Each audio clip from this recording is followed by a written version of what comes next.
Olá, olá, bom dia, galerinha da Escola Mestre Jesus, oitavo ano, aqui é o professor Newton. Vamos para mais uma aula. Lembrando, nós já estamos no capítulo 16, tá? Então peguem o livro de vocês lá na página 56. Hoje vamos falar sobre a Guerra de Secessão e a questão racial nos Estados Unidos, certo? É uma aula um pouco mais curtinha, porque temos 3 folhas aí de exercício para fazer. E aí na próxima aula a gente já vai passar para vocês a última parte do assunto, isso na sexta-feira, tá? Que é América Latina no século XIX. E aí a gente encerra o nosso conteúdo, beleza?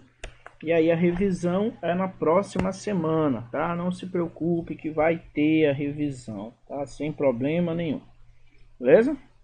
Vocês sabem que em uma aula a gente consegue matar aí a revisão, porque eu reexplico aqueles pontos que eu considero mais importantes para que vocês façam a prova de vocês, beleza? Então vamos lá. Guerra de Secessão. Primeira coisa que você precisa saber sobre a Guerra de Secessão, né, é que ela foi uma guerra civil nos Estados Unidos pós-independência. Então eu coloquei para você aí no quadro, né, uma espécie de resumão do que foi essa Guerra de Secessão, aí do ano de 1861 até 1865. Tá? Então vamos ter aí praticamente 4 anos de conflito, 4 anos de guerra civil. Lembra que os Estados Unidos, antes da independência, estava dividido em colônias do norte e colônias do sul? Então, pós-dependência, essa guerra de secessão vai ter ligação com essa antiga divisão entre as chamadas colônias do norte e a do sul. Então, de um lado, você tinha os estados da União Norte, do outro, os estados da Confederação Sul. E aí, de um lado, presidente Abraham Lincoln, republicano, do outro, presidente Jefferson Davis, democrata. A parte norte era industrializada, era abolicionista, ou seja, queria o fim da escravidão, né? Tinha aí uma taxa alta de tarifas alfandegárias. Já na parte sul, você era um país que não era, né? Eram estados da confederação que ainda não eram industrializados, então eles eram mais ligados à agricultura, voltadas para a exportação. Eles eram escravagistas, utilizavam mão de obra escrava, cobravam baixas taxas aí alfandegárias. Então esses são os principais motivos aí para a guerra. Se você ainda não entendeu, vamos lá então. Olha só. Durante o processo de independência aí dos Estados Unidos, né, eles não conseguiram resolver alguns problemas daquela sociedade. O principal problema ainda era a escravidão, né? A gente viu aí em outras aulas, né? Nós vimos aí em outras aulas, né, que a Constituição ela tinha características liberais, a Constituição da Independência dos Estados Unidos, né? Ela pregava a igualdade, porém o trabalho escravo ainda acontecia, beleza? Então, apesar de ter características liberais, de pregar a igualdade, a escravidão era meio que uma contradição aí do governo dos Estados Unidos, tá? E aí, como centro da questão, né, estava a diferença econômica entre as regiões do norte, né, as antigas colônias de povoamento, e as regiões do sul, antigas colônias de exploração. O norte tinha uma economia já mais diversificada, mais industrializada, já utilizava em grande parte mão de obra livre assalariada. Já o sul era agrário, né? Utilizava aí mão de obra escrava. Essa produção era voltada para exportação. Então essa diferença vai colocar os habitantes aí em lados opostos, tá? E isso em relação à escravidão. Abolir ou não abolir a escravidão?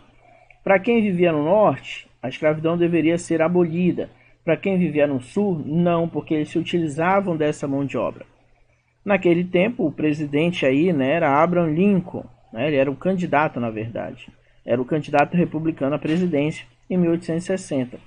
Então ele já havia declarado aí que ele era favorável ao fim da escravidão.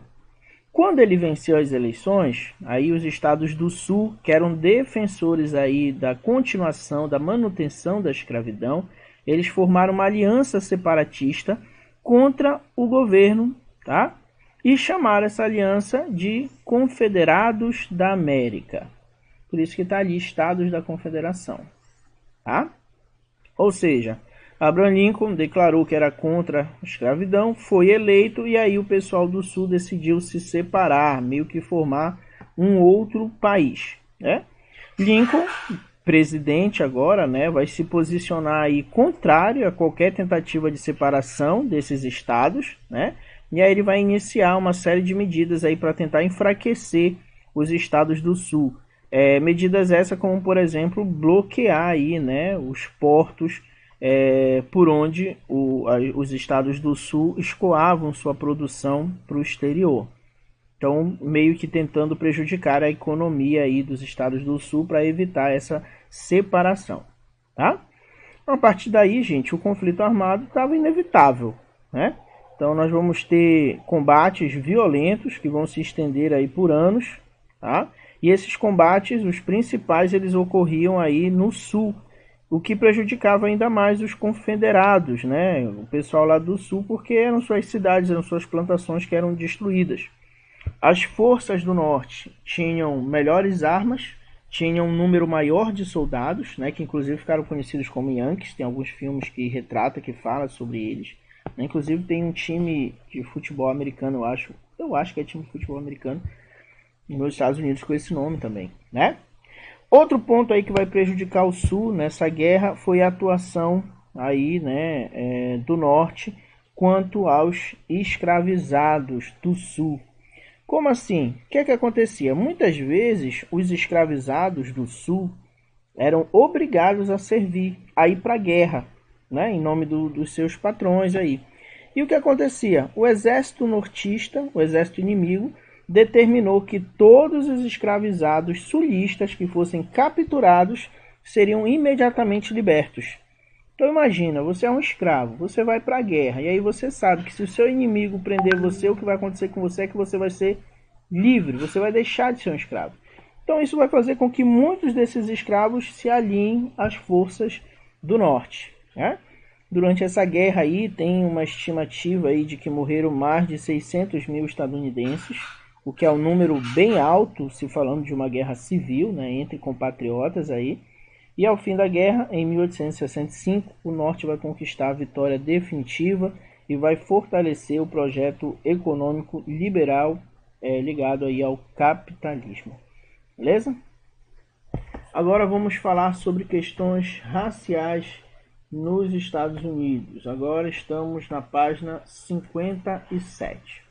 Gente, depois da Guerra de Secessão, né, que você já sabe por que aconteceu, quais as circunstâncias e tudo mais, a partir aí de 1865 vai ser promulgada a emenda constitucional que vai pôr fim à escravidão nos Estados Unidos. Só que vocês sabem que o fim da escravidão não significa fim do racismo. As ideologias racistas, elas permanecem, né? Vivemos no Brasil, por exemplo, mais de 300 anos de escravidão, desde 1888 que foi abolida a escravidão no Brasil, mas até hoje você tem práticas racistas. Tá? O racismo existe e é muito forte. Esse Brasil da democracia racial não existe.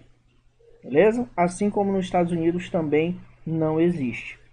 Então lá no caso, né, vamos ter aí muitos cidadãos insatisfeitos com o fim da escravidão que vão se organizar em grupos que a gente chama grupos de supremacias brancas, né? Ou seja, aqueles que defendiam a ideia de superioridade dos brancos em relação aos negros. Tá? Esses grupos aí atuavam de várias formas, inclusive por meio da utilização de violência, assassinatos. Tá?